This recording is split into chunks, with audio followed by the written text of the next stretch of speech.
Is Return of the Jedi good? The third and final question for the original trilogy. After a objectively bad start and surprisingly good middle, let's see what the third and final film has in store for us. Let's not wait around and get right into the obligatory opening crawl is bad statement and move on with our lives. And the Empire has another Death Star. Not too hard to imagine that they were working on multiple of these things. I've never seen an effective weapon not be mass-produced, so that tracks. They went back to the well with the slow panning big ship after the opening crawl, which is a good thing in my opinion. But I hope they don't just redo the first movie bit for bit the whole time. No epic hallway shootout to introduce Vader's walking, but we are still following the New Hope train pretty strong right now. Down to the bad officer acting even. The regression in quality of acting from Empire is already apparent, and I am sad now. Lord Vader, this is an unexpected pleasure. We're honored by your presence. At least it looks and sounds good so far. If there's one thing Lucas knows, it's framing. The next scene, we jump to C-3PO and R2-D2, and oh no. Please don't make me watch the droids walk on sand for 10 minutes again. Wait a second. Is that sand? Are we on Tatooine? We're on Tatooine. You're telling me in a galaxy full of wonder and imagination, we're revisiting the place we started on? I guess there's something to be said about Luke returning to the place where he began to complete his hero's journey as a better, stronger, one-handed man. But they don't play into that much, if at all, in the movie. Entering Jabba's palace, the droids and aliens look fantastic as usual, but Jabba in particular looks awesome. The attention to detail in his eyes is incredible. I am typically pretty against the waste of time droid scenes, but the one in the dungeon seeing C-3PO freak out about all the droid destruction is pretty funny. For everyone's sake, I'll skip any comments about this and get to the first good part of this movie, the siege of Jabba's palace. Luke makes his first appearance via hologram, and interestingly, he introduces himself as a Jedi Knight and makes some veiled threats. The last time we saw Luke, he looked like this. So I'm not sure where this boost of confidence comes from, but I'm sure they'll explain that soon. The brief dialogue between this bounty hunter and Jabba is actually up there as one of my favorite parts of this movie. I am a sucker for tension-filled dialogue, even when one is speaking a made-up language and the other is talking into a standing fan. Then you figure out that it's a trap! And it was Leia the whole time. But wait! It's a trap! And Jabba was waiting behind a curtain for literal hours on a hunch that it was a trap. More of an obvious thing and less of a hunch, though, as Luke threatened Jabba by telling him he needs to release Han immediately, and then Han's best friend Chewbacca shows up in chains a few minutes later. A bit too much of a coincidence to overlook, I think. But we've never pretended Luke Skywalker was smart. Big props to the gang for at least trying subterfuge, but when it inevitably fails, Luke goes back to what he knows best, running in head first. He does so this time by literally walking through the front doors and force choking the two guards. That was something that I completely missed on every other viewing of this movie that I've ever had. And between the black duds and the force choking, he's starting to look a lot like Daddy. I don't think that's a good thing. The bad anus doesn't last long though, as you can count on three things in this world: death, taxes, and Luke Skywalker being completely oblivious to anything that is outside of his immediate vision. And down goes Luke into the Rancor pit. The Rancor will always be awesome. It is massive and terrifying and disgusting, and Star Wars has been trying and failing to live up to the creature hype that is the Rancor ever since. It's about this time, as Luke Skywalker picks up a large femur bone in the Rancor pit, that you might realize that he's went into a heavily armed, guarded palace of a crime lord with no weapons. He's either really strong in the Force now, or the same stupid, overconfident character we've come to know and love over the last 2 movies. My bet's on the latter.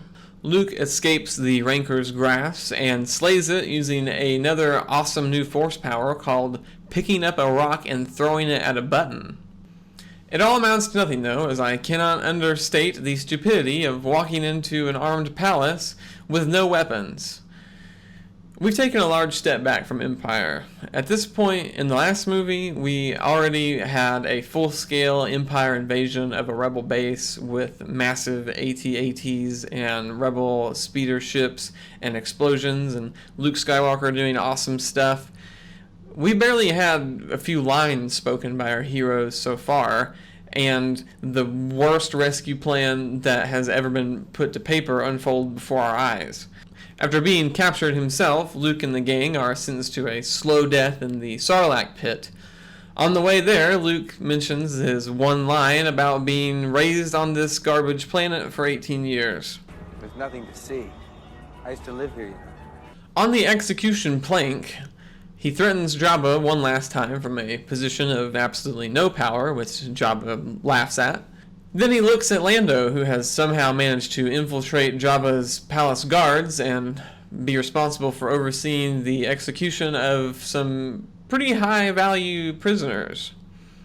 He then has R2 shoot him a new lightsaber, like this was somehow the plan from the very beginning, which is 100% impossible, and ignites it, and it's a bright, shiny new green lightsaber. My first question after seeing the cool green lightsaber is, where the frick did that come from? This movie is doing something that I hate, which is throwing everything at us and just expecting us to go with it without asking questions. It's fine. There's still a lot of movie left to explain things, Heath. It is fun to see Luke go full murder hobo on the whole group, and the calamity of it all is entertaining, but the last time I checked, lightsabers cut things and people in half, not knock them off ledges into pits.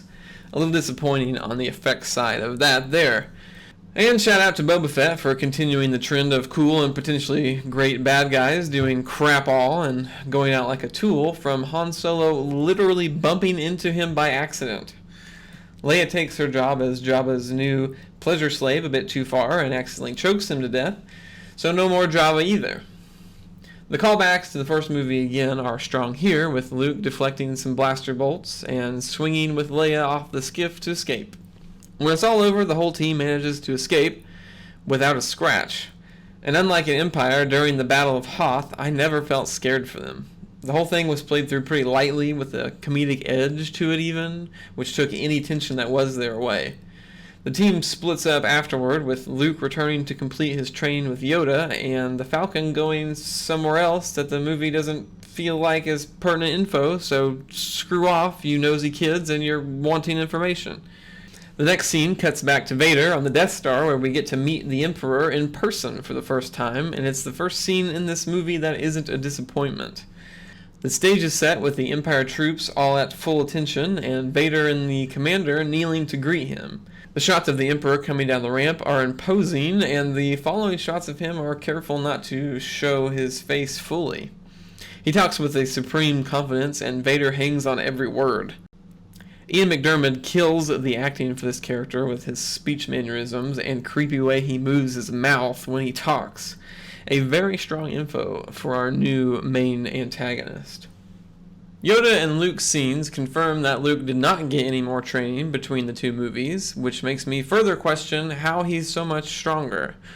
Yoda does hint that it won't be training with the Force or lightsaber that ultimately wins this fight, which is a neat bit of foreshadowing.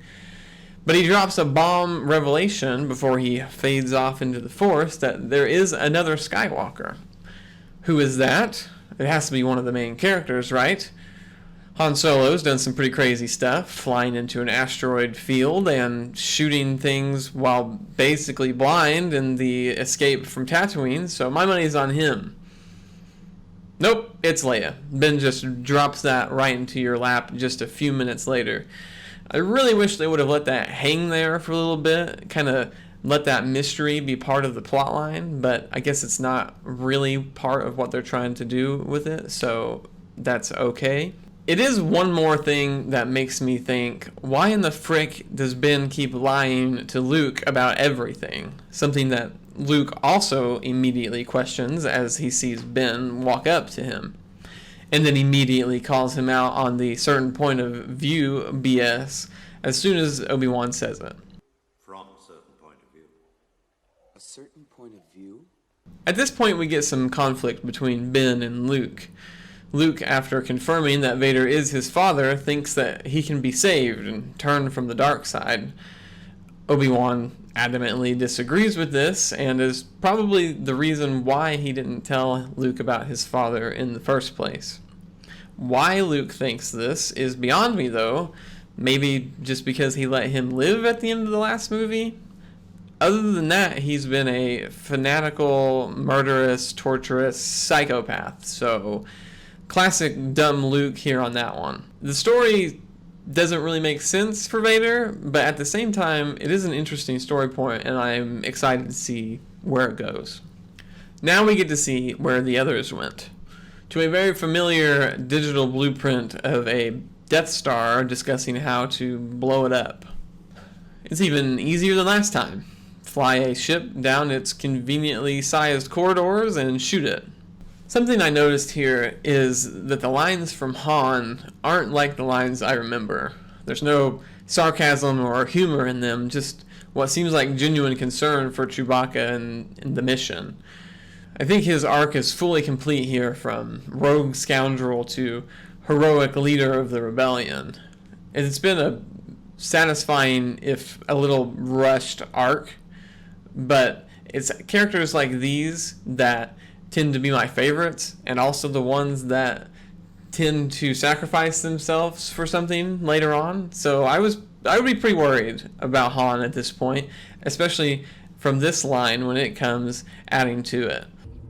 Yeah, I just got a funny feeling, like I'm not gonna see her again. It's a well-placed line that makes you think that maybe Han or Lando might not make it out. Luckily that doesn't happen to Han. Not yet. Luke shows up just in the nick of time to make the end of the meeting and join the landing team, and decides that he doesn't have 5 minutes to tell Leia that they're brother and sister. I continue to be disappointed by the step back in the quality of acting in this movie. Even the ones from Han, where I just gave the compliment about completing his arc, felt off.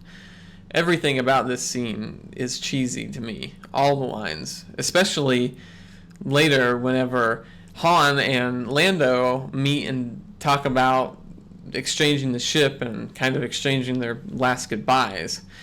That whole scene is very cheesy, and it doesn't help that I'm pretty sure the last time they were actually having a conversation, Han was throwing haymakers at him after being tortured for being betrayed by Lando, so that didn't quite sync up the way I felt like it should. After the battle plans are laid, we get another scene with Vader walking, following the Emperor around this time, as the Emperor completely strips the mantle of bad guy from him and places it on his own shoulders. I've been very disappointed with Vader's usage into the film up to this point. I think he's the strongest point of the films. In the first movie, his intro might be my favorite part of the movie in the first couple minutes, and in Empire, my favorite part is the final act and the duel between Luke and Vader, and all we get from him now is following the Emperor around like a lost, sad little puppy. Maybe that's just the effect the Emperor has on him, but in this movie, he watches Luke and the team go down to Endor and says that he'll follow them, and we don't see anything else about it. If this was A New Hope or Empire Darth Vader, Vader says he follows them down, gets on a ship. The next scene is Vader waiting for them to exit the ship. He murders or captures the rest of the team and then drags Luke in front of the Emperor right then and there. He doesn't do that though. He watches them go, and as they land, they don't waste any time getting into action. They immediately go to take out a Empire scout team in what is one of the coolest scenes of the movie. It actually was so cool, I was curious how the scene was shot, so here's your Star Wars trivia. The effect of it moving so quickly was done by someone having a gyroscopic rig attached to them and walking through a forest very slowly and recording it at 3/4 speed and then speeding it up later, and then they just put the speeder bikes over the top of it in post. That part doesn't look as good today as some of the other effects in Star Wars have to this point, but I'll give it a pass for the technical aspect, and also that Luke chops a speeder bike in half with a lightsaber as it tries to run him down to end the scene, which is really cool. I do think the scene drags on a minute or two too long for what it is, but other than that, it's a great scene. They do lose Leia somewhere along the way, and she encounters our cute, cuddly little murderous teddy bears in the Ewoks, and they, for some reason, don't capture or murder her on sight like they do everyone else, because reasons. We're treated to more pouty Vader as the Emperor pats him on the head and tells him everything is proceeding exactly as he has foreseen. But the Emperor is extremely passive and very confident in whatever it is he's planning, so it's pretty easy to suspect a trap and that it will be the thing that gets him into trouble. As Han and Luke discover that they did lose Leia, they go back to find her and stumble into the Ewoks instead. They are not greeted with the same hospitality that Leia was, and finding C-3PO was a treat for the Ewoks as they think he is some kind of a deity. As such, they are going to celebrate by barbecuing the team alive. I like the Ewoks. They seem to get a lot of hate, but they're fun and funny, and they're still a threat not to be taken lightly. And I like how they use them in these minor moments here to show that Luke's use of the Force has grown by lifting C-3PO up and scaring them. Because last time we saw Luke using the Force to lift things, he was struggling to move some rocks around. They will explain how he got so much stronger very soon. Perhaps in this dialogue between Luke and Leia. Nope. But he does tell her that they're brother and sister, so that's something. Something about this scene is very off, though. It is written and spoken in a mannerism that is not in any other Star Wars movie to this point. It seems very soap opera-ish. The acting from Hamill and Fisher doesn't help any, and it doesn't make any sense that Leia doesn't tell Han about it immediately afterward. It does make sense that Han is upset that she's keeping secrets about Luke from him, though, because Leia and Luke basically made out in the last movie, which is going to make for some awkward family get-togethers later. Luke decides it's time to confront his father, and we get more shots of Vader walking because of it. So disappointed with Vader's treatment in this movie. In the scene, though, there is a point where Luke turns his back to Vader as a bit of a power play to show that he's not scared of Vader anymore. And then Vader ignites the green lightsaber, and if you look real close, you'll see Luke's butthole get real tight. As he sends Luke away, the moment of reflection Vader takes as he looks out into the forest is a powerful one, showing he is indeed torn between his allegiance to the Emperor and making his son suffer the same fate he has his entire life. Not much happens in the next 5 minutes as pieces get into place for the final act, as the awesome as usual space scenes set up the large naval battle and Han and the land forces take over the bunker. The final act begins on what I think is the best scene of this movie, a dialogue between Luke and the Emperor, where Luke calls the Emperor out on his overconfidence being his weakness, as the Emperor delivers a dart back at him. Your faith in your friends is yours. It's a masterfully delivered line by McDermott, which is a nice change of pace from the pretty crappy one-liners that have been sprinkled throughout the movie so far. Luke's confidence, clearly shaken by the statement, makes it even more impactful. Afterward, we see that the Emperor has orchestrated all the events of the movie, basically, after the escape from Tatooine. Mark Hamill sells the hatred that the Emperor is looking for pretty well. It makes you wonder if he was going to be able to control himself this time around. Seeing the Death Star as fully operational is another shock and puts what was an already bad situation into a miserable one.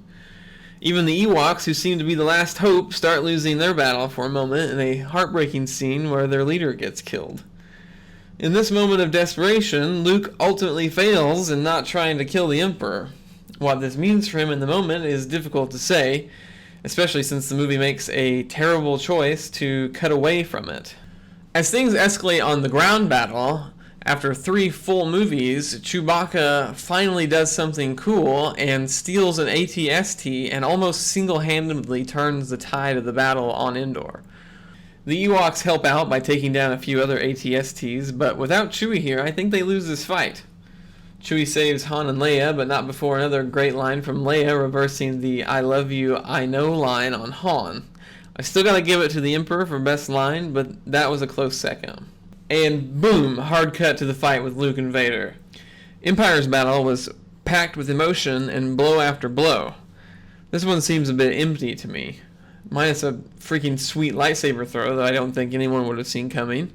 Maybe that's the idea here, though, with Luke being a bit better at controlling himself in the moment and not giving in to the dark side. That is until Vader pushes the right button, which happens to be his sister. Then Luke goes off and lets rage consume him and unloads on Vader, beating him pretty easily. Man, I can't wait for the explanation of how he got so much stronger. Spoilers, it doesn't happen. They don't explain anything in this movie. He does manage to regain his composure, though, and not murder his father. It does have the unfortunate side effect of the Emperor going all lightning hands on him, though, which is by far my favorite Force power that is in any movie to this point.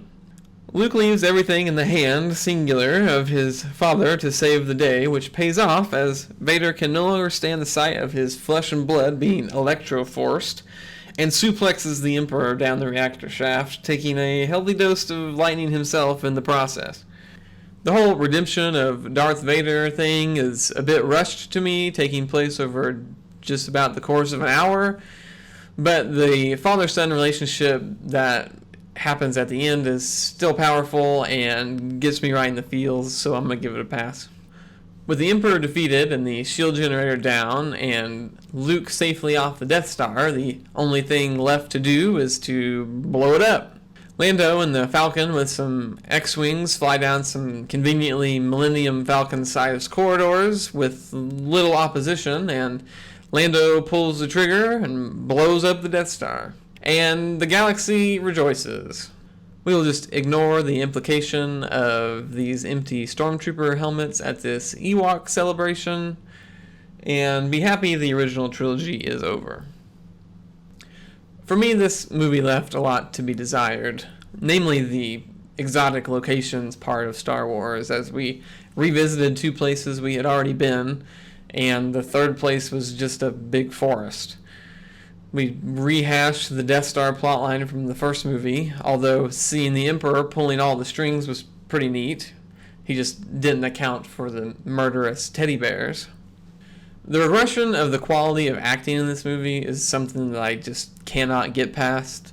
The effects are fantastic, though, particularly the practical effects of the aliens. I wasn't impressed by the space battle in this movie either. You would think that a good Star War would be mandatory for a Star Wars movie, but there just isn't much to this one. There's no doubt in my mind that this movie is worse than Empire, but it is still leagues better than A New Hope, and it actually does a pretty good job tying up the story as a whole, and anything that can do that gets some good bonus points from me. And that's it. All the Star Wars movies. At least a lot of people would like to think so. I, however, am very much looking forward to wrapping this trilogy up and getting to the meme-rich content that is the prequel trilogy, starting with the universally loved Phantom Menace. So if you want to see me do the same thing that we did here to the prequel trilogy and then the sequel trilogy, subscribe to the channel and look out for the next video. Like this video if you liked watching it, dislike if you didn't, and comment below what your favorite original trilogy movie is and why. And until next time, thanks for watching, and I'll catch you later.